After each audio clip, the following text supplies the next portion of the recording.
All right, everyone. Hi, I'm San Francisco Mayor London Breed, and I am joined by San Jose Mayor Matt Mahan, as well as Police Chief of San Francisco, Bill Scott, Police Chief of San Jose, Paul Joseph, the head of the Police Officers Association, Lieutenant Tracy McCray, and Lieutenant Tom McGuire here of the San Francisco Police Department, who will be giving us a demonstration about after we're finished with this particular press conference. Did I get everybody? Okay, good. Oh, and our Assistant Chief, David Lazar, as well. Thank you all so much for being here. I'm really excited and proud of what we've done here in San Francisco. Thanks to the voters of San Francisco for passing Proposition E, which provides us with the technology that we need to ensure our officers are out there dealing with so many of the challenges that we face using 21st century technology. This all started when I had an opportunity to visit our various police stations, hear from our officers about the challenges they were experiencing, and more importantly, work with the POA in order to develop Proposition E as a tool to allow us to use things like drones, surveillance technology, and other things that are finally making such a significant impact in public safety in our city. In fact, 2023, we saw one of the lowest crime rates we've seen in a decade. Even this year, it's 34% lower than last year. And again, it goes back to not only the hard work of the men and women of the San Francisco Police Department, but also the use of technology has really been a game changer for our city. But it's not just about San Francisco. It's about the Bay Area as a region, and the fact that together we can make the entire Bay Area a lot more safer using technology. Flock cameras, also known as license plate readers, whatever you want to call them, are here in San Francisco. They're in other jurisdictions, and they, in fact, are having an impact. Earlier this year, there was a suspect in a sexual assault from San Jose, and because of our shared data and information, they were arrested here in San Francisco. Being able to coordinate and communicate with each other through our various technology in various jurisdictions is really what has had a big impact on public safety as a whole, because when San Jose is safer, San Francisco's safer. When San Francisco's safer, San Jose and the entire Bay Area. And the fact that we are here today welcoming Mayor Mahan for San Jose and his police chief is a testament to our willingness to cooperate, to work together, and to introduce new tools to the equation to ensure safety and the success of the programs that we're implementing. More importantly, when I campaigned during the time of Proposition E this past March, I talked about drone technology as a first responder. So when people are calling 911 and as an ambulance or a police car or what have you, they're on their way to those scenes, a drone can in fact sometimes get there faster. This is technology being used in other cities, and we're so excited that we're taking it to the next level. We've used it in car break-ins, we've used it for sideshows, we've used it in so many instances to cut back on some of the issues that we know impact the quality of life of our city, and now we're taking it to the next level to use this technology as a first responder. So we're really excited to show you a demonstration of what that entails. And at this time, to talk a little bit about our coordination and our efforts and our work. We are doing a lot of great work together, and I'm really happy to welcome Mayor Matt Mahan from San Jose. Thank you, Mayor. Appreciate it. Thank you, Mayor Breed. Hi, everybody. Thrilled to be here along with our now official Chief Paul Joseph. He's been in the interim role for a while, but Chief Joseph has been doing a great job. He was just announced, I think it was 6 days ago, is that right, as our permanent chief in San Jose. And we're really excited to be here to learn from Mayor Breed, from Chief Scott and the entire team around how you all are using drone technology. Before I get into that, you know, big cities are facing big challenges, whether it's unsheltered homelessness, crime, high cost of living.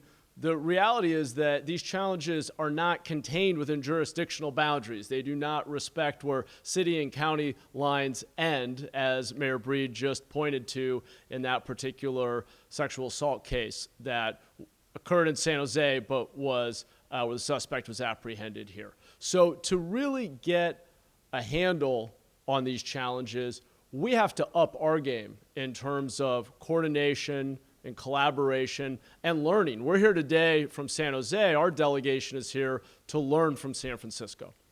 Just a couple months ago, I went down to San Diego to learn from Mayor Todd Gloria and his team about how they're using safe sleeping sites to address homelessness. Our department, police department, convened a working group with about 18 different law enforcement agencies to talk about how we can better tackle sideshows.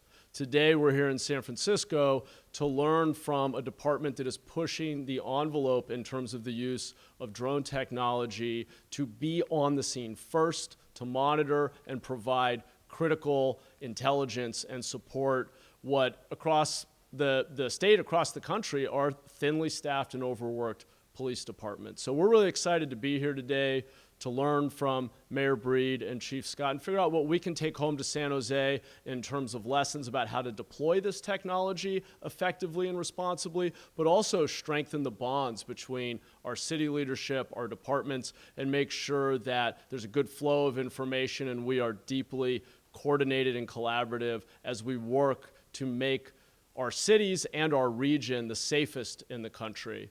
And so I'm just grateful for the invitation and the opportunity to be here to learn a bit. Thank you again, Mayor Breed, for being such a strong leader on public safety and always making that your top priority, as it should be for all of us as mayors. And with that, I'm excited to introduce Chief Scott, who, along with his team, have been pushing the envelope on how to use new tools, new technologies to make San Francisco safer. And we're very excited to learn from him here today. Chief, thank you so much. Thank you, Mayor. And thank you, Mayor Breed. So let me just start with this. The implementation of this technology has been a game changer for us in so many ways, and I'll go through a few here. First of all, this time last year, last October, this was a conversation. This was an idea from our mayor after talking to so many officers that we needed to do something different. We needed to not keep doing the same thing and expect different results. And the speed in which she was able to lead this project in and deliver for the voters of this city, for the people of this city, and for this department is almost unprecedented. Because when you think about it, a year ago, this was a conversation. Now we stand before you about to demonstrate what we not only are about to do, but what we've already been doing for months in terms of implementing this drone program. And it has truly been a game changer. Part of the reason that our crime rates are where they are, as the mayor mentioned, a 34% reduction, part of the reason is because of these technologies and others. But I'm going to talk specifically about the drone technologies. So we implemented our field drones several months ago, and you all have seen some of the results. You know, the car burglary suspects, as the mayor mentioned, sexual assault suspects, where we coordinated with San Jose PD. There are too many to mention in this press conference, but they have been many. And our officers are elated with this technology because not only does it make the city safer, but it makes them safer. When we are able to have air support overhead, when a crime either happens or is about to happen, it makes all the difference in the world to be able to deploy a drone, see what's going on, deploy the appropriate resources. If you need to set up a perimeter, everything is right there in front of you. And our officers have taken full advantage of that, and the results have been outstanding. Our arrest rates, I can repeat story after story. The drone as a first responder program is the next level, as Mayor Breed mentioned, of what we intend to do with our drones. So the field drones have been used. They've been used by many of our units to basically stop crimes in progress on crowd events that were getting out of hand, like our 4th of July that we made visible to the public, and other incidents. The first responder drones will speed up our response to incidents. And the way this program works, and we piloted it in this area, is that the drones are dispatched upon dispatch of the call.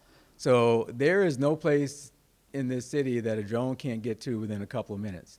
And the pilot area, that's what we found out. The drones are arriving before officers in many cases, and you get a view of what's going on. If it's a robbery call with a suspect description or a vehicle description, officers not only are able to see where that person or that car is, but they actually have real-time information that they can use to do what they need to do to keep themselves and the city safe and catch the people that are committing crimes.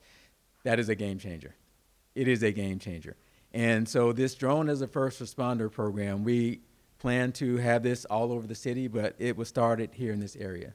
The other thing is there is a distinction between the drone as a first responder program because response time. As you all know, with our staffing crisis here in the city of San Francisco, we're about 500 officers short still.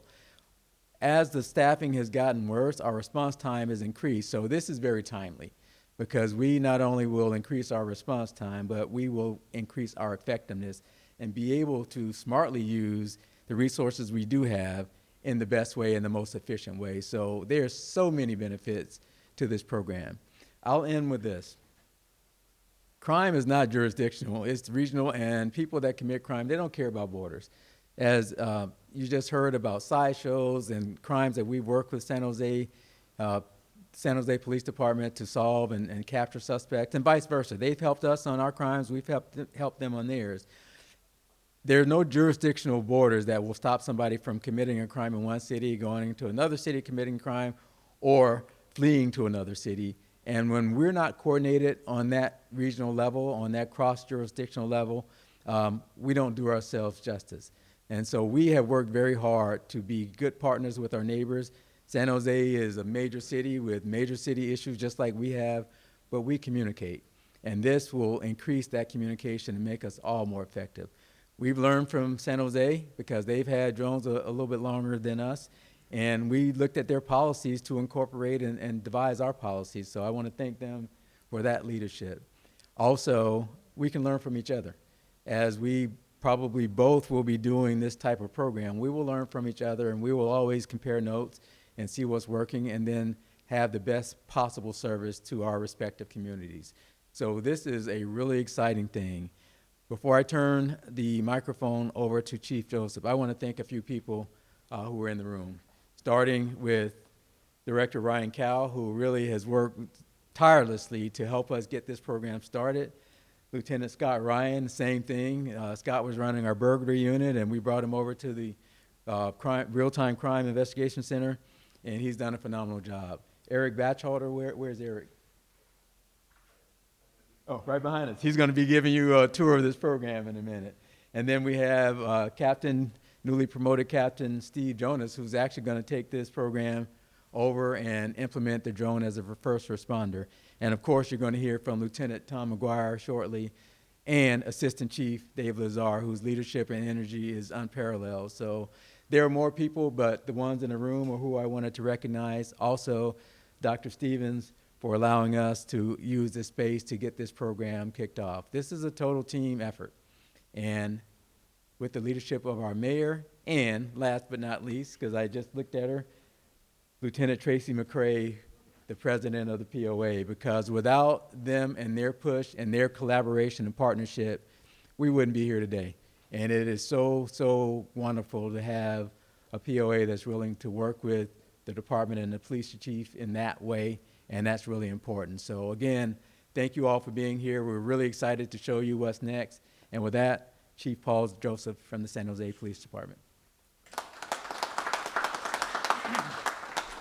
Thank you. I'd like to thank Mayor Breed and Chief Scott for inviting us here today. A lot of what I was going to say has been said already, but obviously crime is a regional issue, and criminals don't respect city boundaries, and so it's important that we work together amongst ourselves in law enforcement.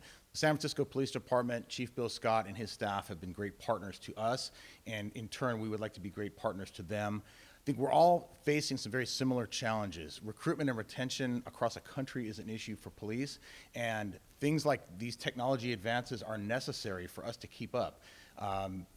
The ALPR program that we started several years ago has been, again, for us also a game changer. We have made arrests of crimes that have just occurred based on it. We have made arrests from follow-up investigation from the data collected from those license plate readers. The drones, we are using a drone program but have not yet ventured into the drones as first responder program. It's something we're exploring, and we're happy to learn how San Francisco Police Department is doing it. Our mayor, Mayor Matt Mahan, and our city manager, Jennifer McGuire, are very supportive of the police department's efforts to venture into these technology realms. Lastly, we're standing up a real-time intelligence center to sort of combine all of the data we gather from these technology solutions and pump it out to the patrol officers who are responding to calls for service in real time, so that they're more likely to, first of all, stop the right person because they've got accurate information. Second of all, improve public safety for our community. And thirdly, be more efficient, respond more quickly with better information. So with that, I think I'm excited to see the demonstration that San Francisco Police Department is about to show us. These are just going to be 2 short clips that we're going to show. You've probably seen some social media clips that have been sent out kind of throughout the summer with a lot of the impact that we were having in this specific area for auto burglaries in progress, giving us very powerful evidence, aerial camera, capturing high resolution images, being able to provide that as evidence. In these cases, the drone is first responder.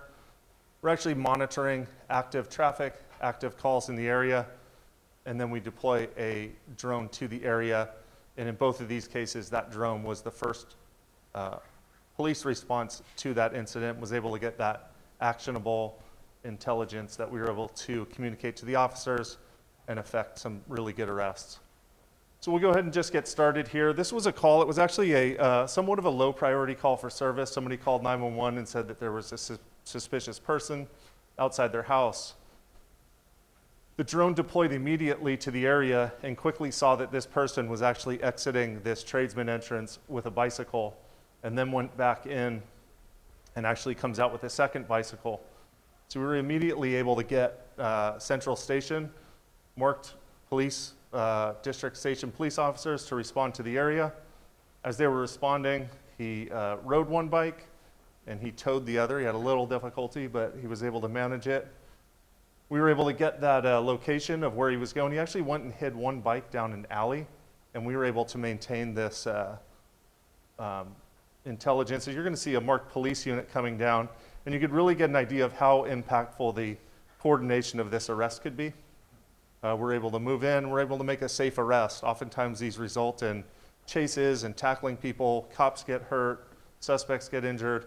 In this case, it was very safe. This person ended up being wanted for another residential burglary.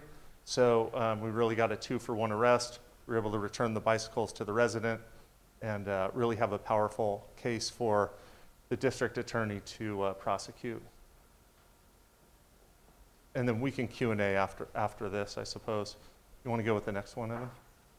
This is another good example of the power of the drone, because this individual is actually on a scooter.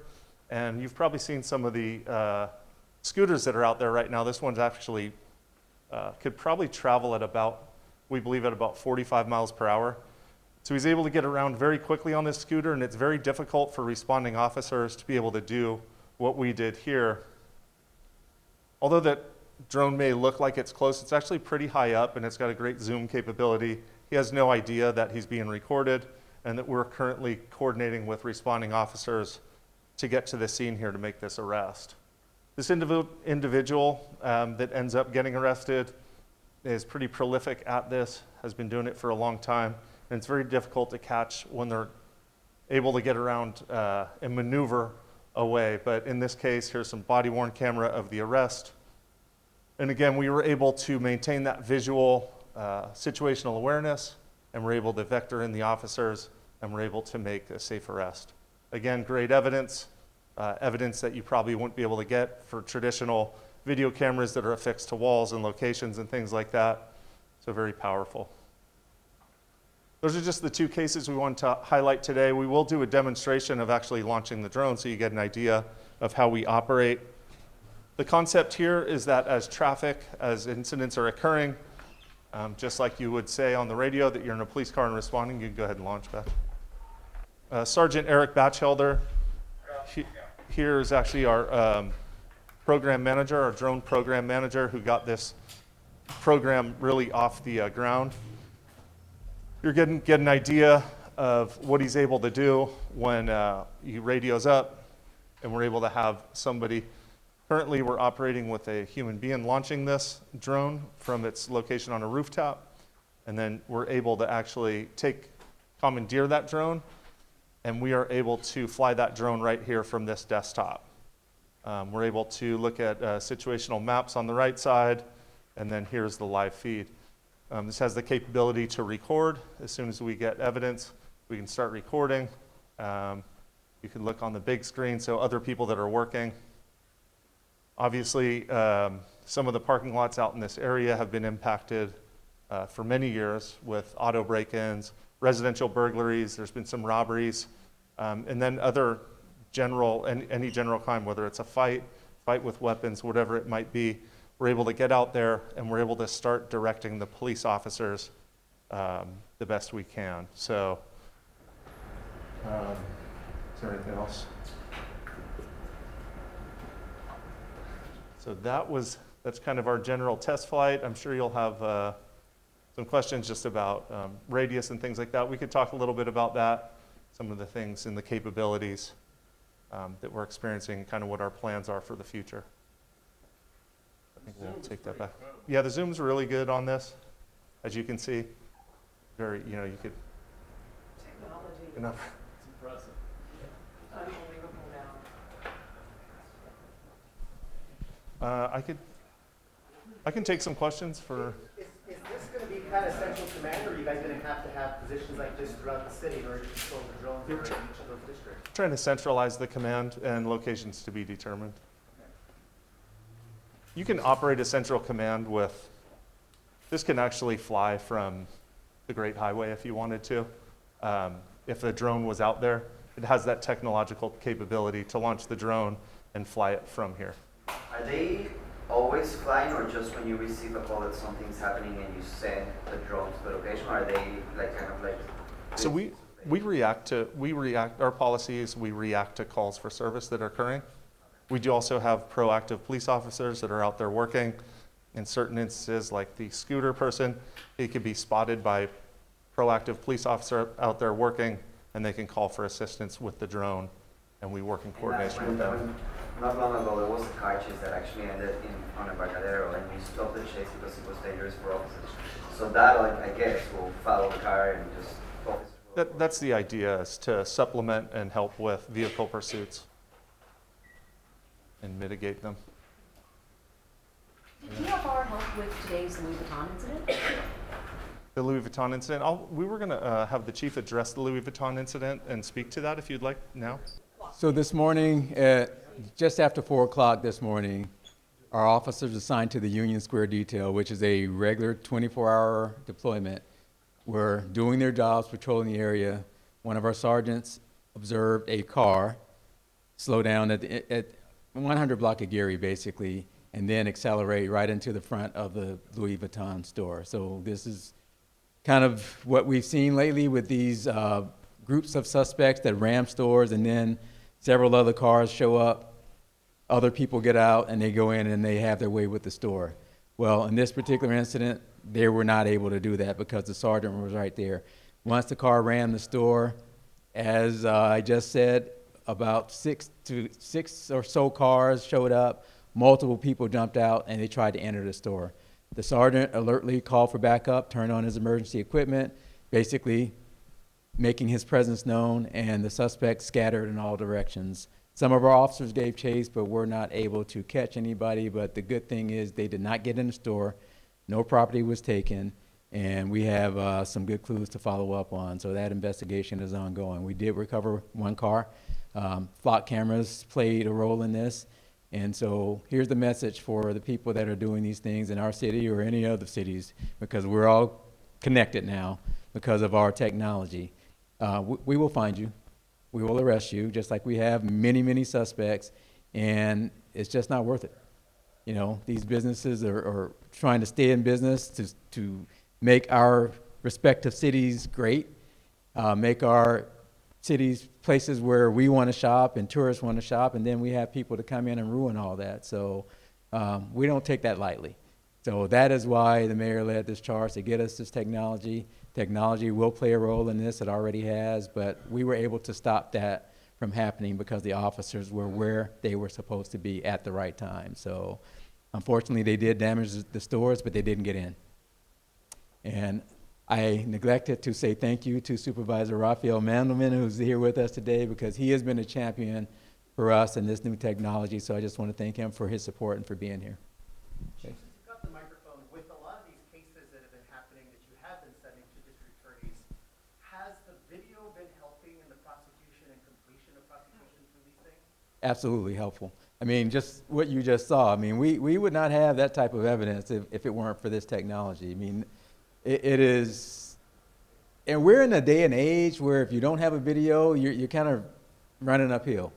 So for us to be able to have this type of evidence and our officers to have this, plus the body-worn camera, plus Flock, plus, you know, community safety cameras and all the things that have come online within this last year, it's huge. And it is, our district attorney is a great partner, and she's charging these cases, or her team, and we're getting convictions. So that's how we want this to work. You guys, we got time for a couple more questions, then we'd love to take you up to the roof. Give you How many drones do you guys have with that technology? The department currently is operating with 6 drones. With that technology? Yes. Yes.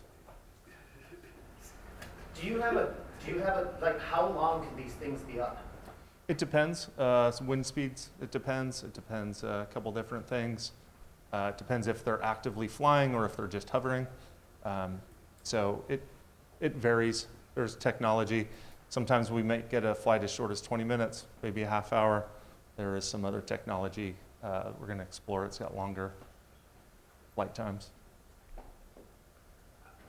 There was a reference to a data center where a lot of this information will all get kind of pulled together. Is that going to be one central kind of thing? Is it going to be all different agencies just cooperating with each other? How is that going to run? Well, I think there's a lot to that. Currently, it is a centralized, what we call investigative center, where we're operating within San Francisco. But yes, we want to centralize our ability to manage this technology, whether it be with license plate readers, drone as first responder, things like that, different video systems that are out there. Eventually, we work in close coordination with all our neighboring police agencies, and that's kind of what this is about today, is really building on that. And when will San Jose implement this, do you think? Implement what? The use of this technology? So we currently use drone technology right now. But as a first responder? Sure. So San Jose PD presently does use drones. We do not have a drone as first responder program. You know, there's different challenges for different cities. I think San Francisco is challenged with the topography, the hills, the tall buildings. We're challenged with our size. The drones have, you know, a different range and other things, limitations. So it's a program that we're absolutely looking at. We just haven't implemented it yet, and I don't have a timetable for you. Yeah, we also don't have a helicopter. That's true. We are very fortunate. We do have a helicopter, and it's a tremendous tool as well. All of these tools feed on each other. All of these tools add to the capabilities of the other tools.